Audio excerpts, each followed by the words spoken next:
Tere tulemast Innomnationi. Mina olen teie saatejuht Lynn Blochmeier ja tänan teid liitumise eest. Kõigepealt meie pealkirjad.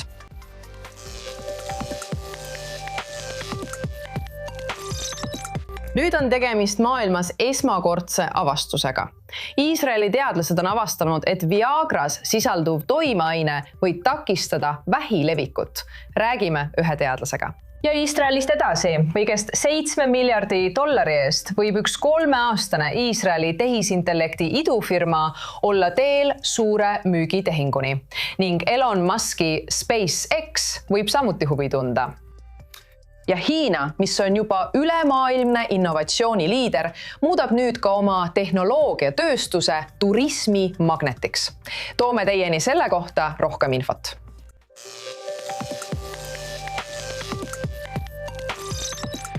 Alustame nüüd murrangiliste uudistega Iisraelist, sest teadused on avastanud, et üks Viagras sisalduv toimeaine võib aidata takistada vähi levikut.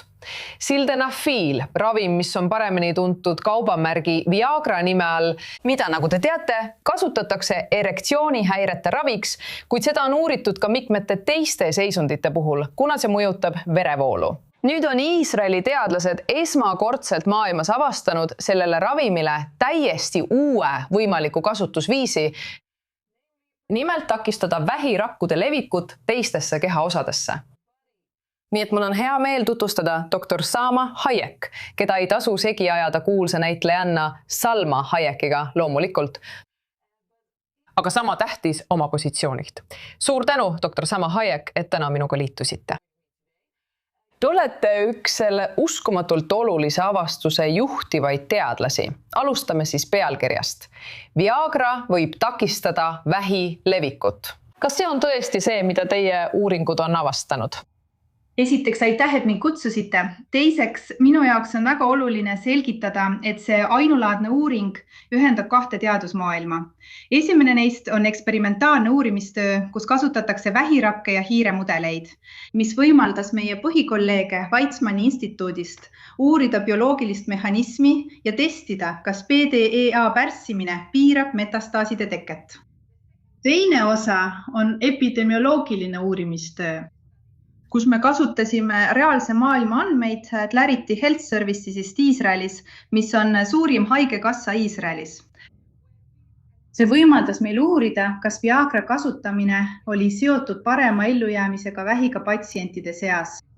Need kaks uuringudisaini vastavad erinevatele, kuid teineteist täiendavatele küsimustele. Nüüd sinu ainsa küsimuse juurde. Meie tulemused on tõesti väga palju lubavad, kuid siin tuleb teha oluline vahetegu. Eksperimentaalses osas. Viagra piirab vähirakkude liikumist ja metastaaside teket nii hiire kui ka inimese vähimudelites. Epidemioloogilises osas, mida mina juhtisin, analüüsisime reaalse maailma kliinilisi andmeid ja leidsime, et vähiga patsientidel, kes olid kasutanud Viagrat 6 kuud enne vähi diagnoosimist, oli oluliselt parem elulemus. Ja me leidsime ka, et Viagrat kasutades oli kasulikkusel annusest sõltuv seos. Seega näitavad katselised tulemused metastaaside vastast toimet uurimismudelis samal ajal kui inimandmed, mis põhinevad epidemioloogilisel uuringul, näitavad järjepidevat seost elulemusega. Koos need pakuvad veenvaid tõendeid, kuid vaatlusandmed ei tõesta veel, et Viagra takistab metastaaside teket või parandab patsientide elulemust. Seetõttu on meil vaja rohkem kliinilisi uuringuid, mis seda seost uurivad ja analüüsivad. Kuidas sa siis teadsid, kust otsida? Miks uurisid sa just Viagrat? See on tõesti väga oluline küsimus, mille sa esitad, sest kogu idee sai alguse bioinformaatika analüüsist, mille viisid läbi professor Ethan Ropin ja tema uurimisrühm. Nad leidsid arvutusliku meetodi geenide tuvastamiseks, mis võivad pidurdada vähi progresseerumist. Ja üks geenidest, mida nad uurisid, oli PDE5A. See on tõesti oluline ja see See aitab ja see kodeerib ensüümi, mida Viagra pärsib, mis on toimeaine, nagu pärsib kõrvaltoimek, mis on Viagra toimeaine. Nii et kui sinu uurimistöö on tõesti nii palju tõotav, nagu sa ütled, ja kõik on testimisel, siis kuidas see tulevikus vähiravi mõjutab? See ongi väga oluline punkt, sest meil on vaja rohkem kliinilisi uuringuid, et uurida Viagra ehk sildenafiili ja statiinide kasutamise seoseid. Samuti peame mainima, et Viagra ja statiini kombinatsioon, nagu meie analüüs näitas, avaldas veelgi soodsamat mõju. Seega vajame vähihaigete puhul uusi kliinilisi uuringuid, mis hõlmavad mõlemat ravimit ning seejärel peaksime hindama ravitõhusust. Seda nimetatakse ravimite taaskasutamiseks. Me peame nende 2 ravimi puhul läbi viima ravimite taaskasutamise uuringuid, et näha, kas need aitavad. Kliiniliste uuringute abil saame sellele vastuse, et näha mõlema ravimi tõhusust vähihaigetel või vähi üle elanud patsientidel. See on siiski hämmastav avastus ja ma ei jõua ära oodata, et kuulda, kas see tõesti osutub selliseks, nagu me loodame. Nii et doktor Sama Hayek, aitäh teile täna teie aja eest. Aitäh!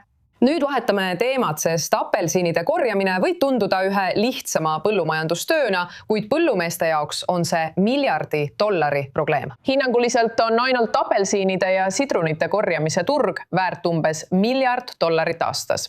Kusjuures järgmise 10 jooksul võib ärivõimalus ulatuda $10 miljardini. Nüüd panustab üks Iisraeli ettevõte sellele, et robotid võiksid korjamist teha, kasutades tehisintellekti, arvutinägemist ja robotkäsi, et tuvastada ja korjata vilju otse puult. Sellest lähemalt on minuga nüüd liitunud Iisak Masoor, Nanoveli tegevjuht ja asutaja. Tere Iisak, aitäh, et liitusid minuga. Tere! See peab olema robotile tõeline õudusunenägu neid apelsiine korjata, sest kuidas robot teab, et vili on küps ja kus see asub? Kuidas te seda teete? Esiteks, ta ei kurda kunagi. Ta teeb tööd nii, nagu teda on õpetatud. Tegelikult me õpetame talle, kuidas tööd teha. Ja aitame tal seda teha tänu läbimõeldud disainile. Ja me kasutame tegelikult mitut tehnoloogiat. Üks neist on tehisintellekt muidugi. Tehisintellekt, mis on tema silmad ja aju, ta näeb vilja ja näeb seda nii, nagu loodus seda näeb. Seetõttu, isegi kui puu on väga tihe ja leherohke, sügava lehestikuga, valgus pääseb ikkagi sisse. Nii et kui valgus pääseb sisse, siis näeme seda ka meie. Ja me näeme vilja, kaardistame vilja, oleme selle ümbruse kaardistanud ning planeerime hoolikalt, kuidas sellele läheneda, kuidas seda haarata ja kuidas seda lõigata. Kuidas see siis võrreldav on inimtöötajaga? Me ei saa tegelikult üks ühele võrrelda. Mida me võrdleme, on hind kilogrammi kohta, ehk kui palju sa lõpuks korjamise eest maksad.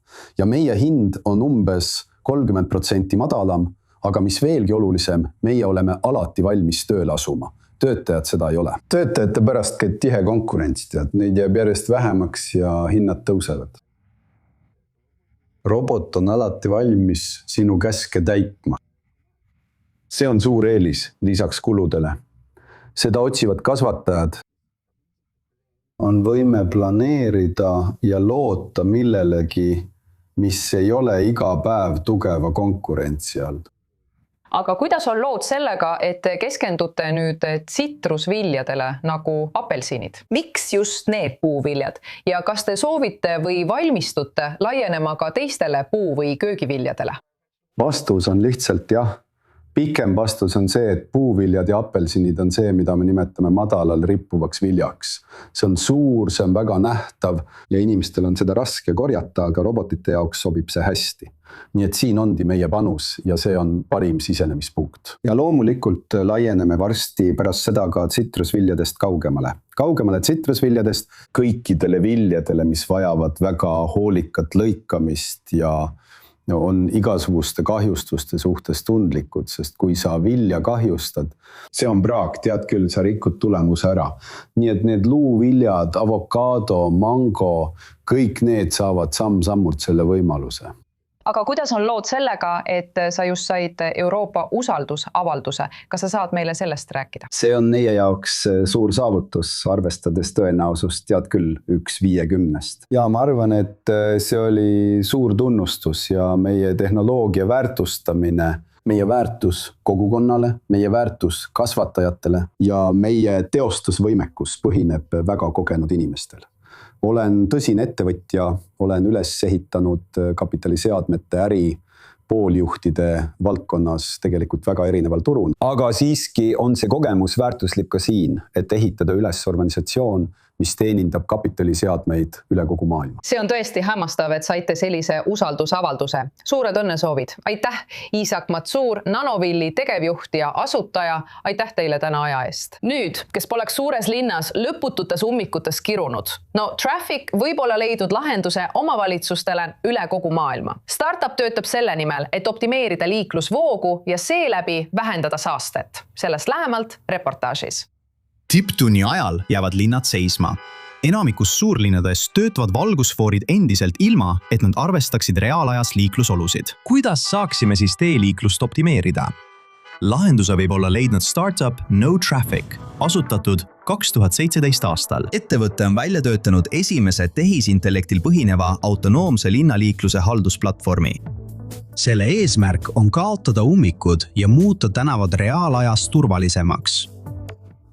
Me mõistsime, et liiklus on viimase 100 aasta jooksul suhteliselt vähe muutunud. Ja mõningaid muutusi on olnud, kuid me arvasime, et tehnoloogia abil saame teha suure läbimurde. Ja ju just see tõi kokku ettevõtte, kus oli palju kõrgtehnoloogilisi inimesi, kes tegelikult liiklusest palju ei teadnud, kuid meist sai üks juhtivaid liiklusettevõtteid tänapäeval. Ta jõuab valgusfoorini kell 2 öösel. Ta on ainus seal, aga saab punase tule. Miks peaks ta saama punase tule? Olgu, seal pole kedagi. Ta peaks saama rohelise tule. Olgu, see on vaid üks väike näide sellest, kuidas me saame paremaks muutuda. Põhimõte on lihtne, kuid väga tõhus. Ettevõte paigaldab nutiseadmed valgusfooridele, mis on varustatud kaamerate, radarite ja tehisintellekti kiipidega. Millisekundite jooksul süsteem tuvastab kõik, mis ristmikust läbi liigub. Autod, bussid, jalgratturid ja jalakäijad ning kohandub hetkega liiklusvooga. Nii et mida me teeme on see, et me jälgime liiklust reaalajas. Samal ajal kui täna enamikus linnades põhinevad liiklusvood statistilistel ajaplaanidel, me jälgime liiklust reaalajas ja teeme reaalajas otsuseid selle põhjal, mis tegelikult liiklusvoos toimub. Nüüd, mida me veel teeme, on see, et me ei käita mitte ainult süsteemi, vaid tegelikult platvormi. Ma toon teile näite suurest USA linnast. Stadion, Ameerika jalgpallistaadion, Monday Night Football, koridor, mille me optimeerisime, see polnud politseid. Olgu, see oli lihtsalt optimeerimistöö.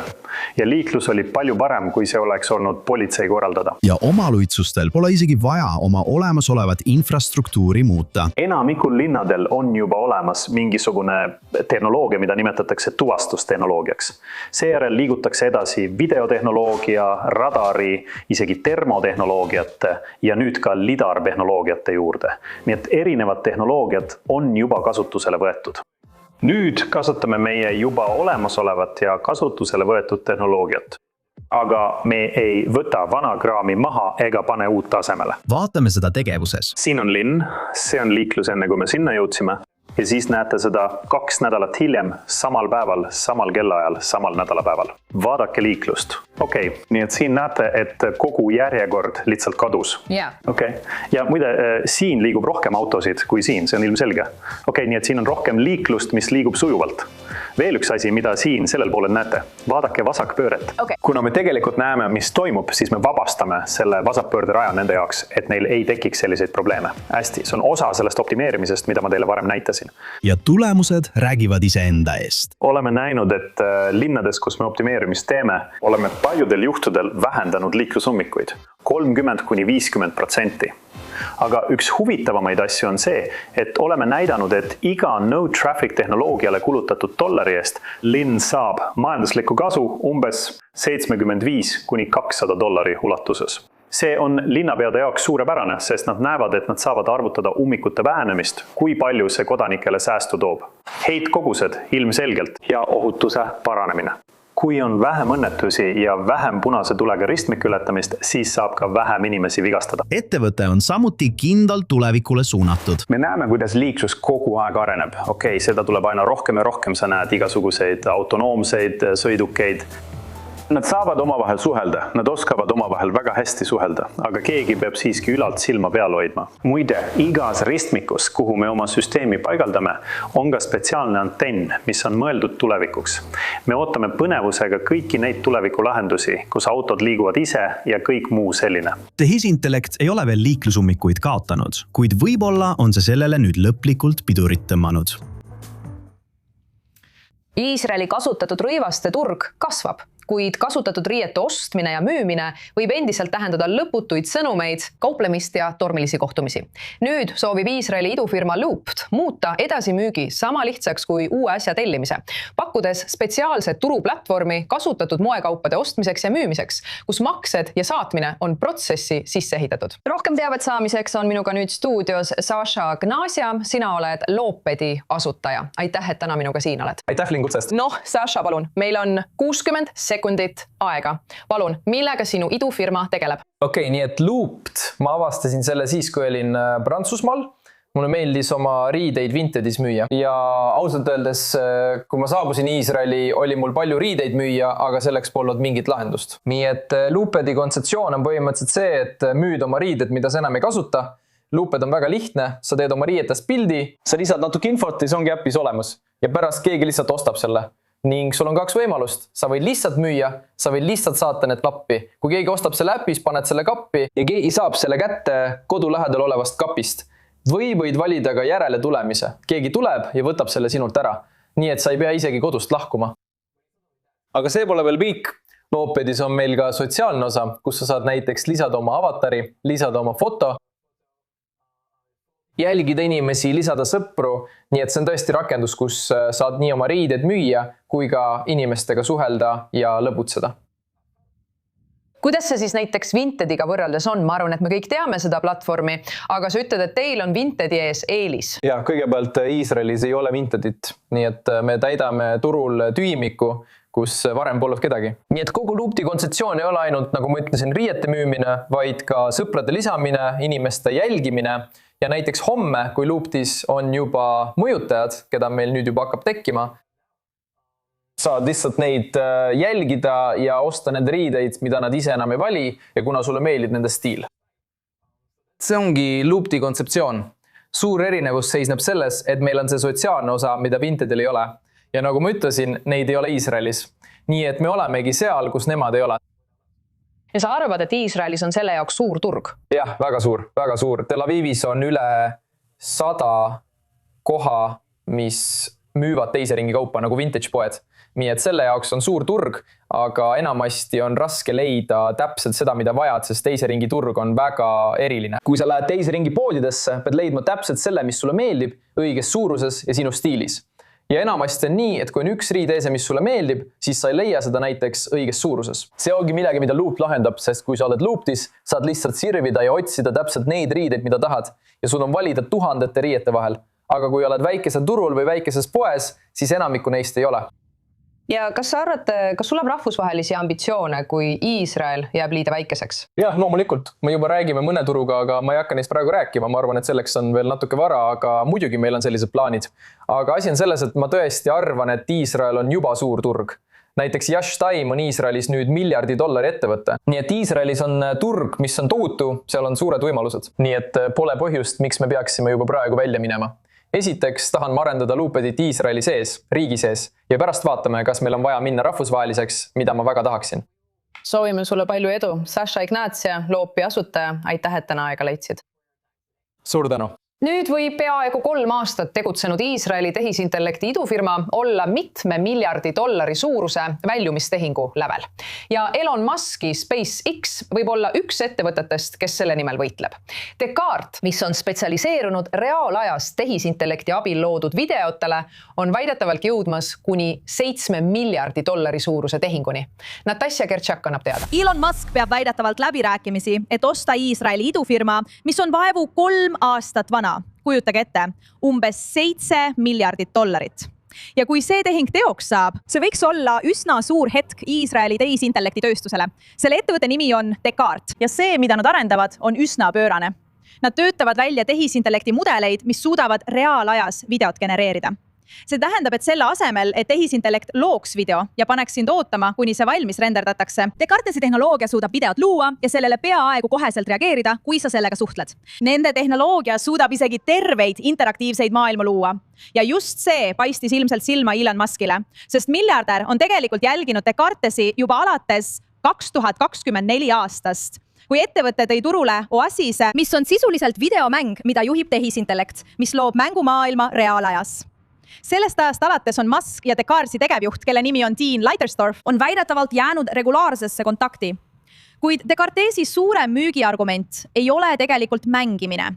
Ettevõte väidab, et nende tehnoloogia suudab luua tehisintellekti abil videot, kasutades märkimisväärselt vähem arvutusvõimsust kui konkureerivad mudelid. Ja see on tehisintellekti maailmas tohutult suur asi, sest video genereerimine nõuab meeletult palju arvutusvõimsust. Ja üllatus, üllatus, arvutusvõimsus on kallis. Nüüd on Descartes pidamas edasi jõudnud läbirääkimisi, et teda omandaks suur rahvusvaheline tehnoloogia ettevõte. Ja siin läheb asi huvitavaks.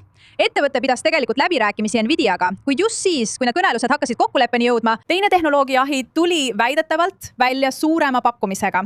Ja Descartesi asutajad otsustasid valida uue pakkuja. Kes see siis on? Mitmed hakkad usuvad, et Elon Muski SpaceX võib selle pakkumise taga olla. Hull osa on see, et Descartes asutati alles 2023 aasta septembris. Neil on umbes 100 töötajat ja vaid 3 kuud tagasi nad kaasasid $300 miljonit, $4 miljardi suuruse väärtusega. Ja nüüd võidakse ettevõte müüa peaaegu 2 korda kallimalt. Investorite jaoks on see ilmselgelt tohutu tootlus. Ja kui SpaceX on ostja, siis on sellel veel üks oluline mõju Iisraelile. SpaceX võiks rajada oma esimese teadus- ja arenduskeskuse Tel Avivi Descartesi baasil. Natasha Kirtsik oli seal. Nüüd, Hiina on muidugi muutumas millekski enamaks kui lihtsalt vaatamisväärsuste sihtkohaks. Sel suvel kogunevad turistid riiki, et kogeda tulevikku. Robotid, droonishowd, tehisintellekt ja kiirrongid. Tehnoloogia ei ole enam lihtsalt osa reisist. Sellest on saamas sihtkoht ise. Emily Francis räägib sellest lähemalt. China Maxing on uus trend internetis, järgides varasemaid viiruslikke reisitrende nagu China Travel ja China Cool. Kuna üha rohkem rahvusvahelisi külastajaid soovib kogeda Hiinat väljaspool tavapäraseid turismikohti, saab tehnoloogiast üha olulisem osa reisiplaanist. Pekingi robootika näitusel saavad turistid humanoidrobotitega lähedalt tutvuda, vaadates, kuidas nad valmistavad kõike, alates kohvist, keeravad pannkooke, tantsivad ja isegi kirjutavad Hiina kalligraafiat. See on minu jaoks väga lõbus. Ma arvan, et see on hämmastav, et Hiina on arendanud välja nii uskumatuid tehnoloogiaid. Meil Mehhikos ei ole nii palju roboteid, nii et ma arvan, et see muutis minu arusaama sellest, kuidas tehnoloogia võib tulevikus maailma muuta. Ja mõned turistid viivad selle kogemuse veel sammu võrra edasi, külastades tehaseid, et näha, kuidas tehnoloogiat tegelikult valmistatakse. Xiaomi elektrisõidukite tehases Pekingis Sayad robotid täidavad tootmisliinil täppistöid. Nad saavad näha palju huvitavaid asju, mida nad võib-olla kodus ei näeks, eriti arenenud tehnoloogia ja tõenäoliselt kõige rohkem just mastaabi poolest. Ma arvan, et see mastaap ja arengutase oleksid üsna jaamatavad. Kuid kõrgtehnoloogiline kogemus ei piirdu ainult tehasega. Turistid sõidavad linnade vahel kiirrongidega, kasutavad vaatamisväärsuste juures tehisintellektil põhinevaid mitmekeelseid giide ja vaatavad Shenzhenis suuri droonide valgusetendusi. Sellised mugavad asjad muudavad Hiina väga lahedaks ja reisimise Hiinas samuti väga lahedaks. Samal ajal otsivad külastajad rohkem praktilisemaid kultuurielamusi. Alates teelehtede korjamisest Henanis kuni Hiina ajalooliste linnade avastamise ja uusimate tehnoloogiatoodete ostmiseni. Ja numbrid näitavad, et huvi viib ka tegelike reisideni. Hiina võttis selle aasta esimesel poolel vastu ligi 23 miljonit väliskülastajat. See on üle 20% rohkem kui eelmisel aastal samal perioodil. Rahvusvaheliste külastajate turismikulutused on samuti hüppeliselt kasvanud. Alates juunist on teatatud 72,9% aastasest kasvust. Hiina viisavabadusmeetmed muudab sinna reisimise lihtsamaks. Reisibürood ütlevad, et külastajad soovivad üha enam, et tehnoloogia oleks nende reisidesse otseselt integreeritud. Sealhulgas robootikaettevõtted, droonitootjad, autonoomse sõidukogemused ja isegi drooniga kohale toimetamised suurel Hiina müüril. See on uus turismiliik, kus sihtkoht ise on tehnoloogia esitluspaik. Hiina, milline koht? Kas see on lind? Kas see on lennuk? Ei, see pole kumbki. See on robot, mis suudab lennata õhus ja ujuda vee all. MIT inseneride loodud robot sai inspiratsiooni sukelduslindudest, nagu tormilinnud ja lunnid, ning kasutab oma tiibu nii õhus kui ka vees liikumiseks. See maksab vaid $300, suudab lennata üle 13 miili tunnis ja ujuda peaaegu 2,2 milli tunnis. See robot suudab lennata iseseisvalt mööda kindlaks määratud marsruute, enne kui nad sukeldusid vee alla, et jälgida loodust või koguda proove mürgistest vetikate õitsemistest, vulkaanilistest järvedest või isegi jäämägede lähedal asuvatest piirkondadest. Ja pärast esialgset läbimurret otsib labor nüüd rahastust, et roboteid veelgi edasi arendada. Ja see ongi kõik, milleks meil täna aega on. Mina olen teie saatejuht Linn Lahmaier. Saade läheb 2 nädalaks suvepuhkusele. Seega olen rõõmus, kui saan teid septembris taas tervitada. Nautige seda viimast suvehetke, kus iganes teiega poleks. Aitäh, et praegu vaatasite ja kohtume teiega väga varsti siin kanalil i24 News.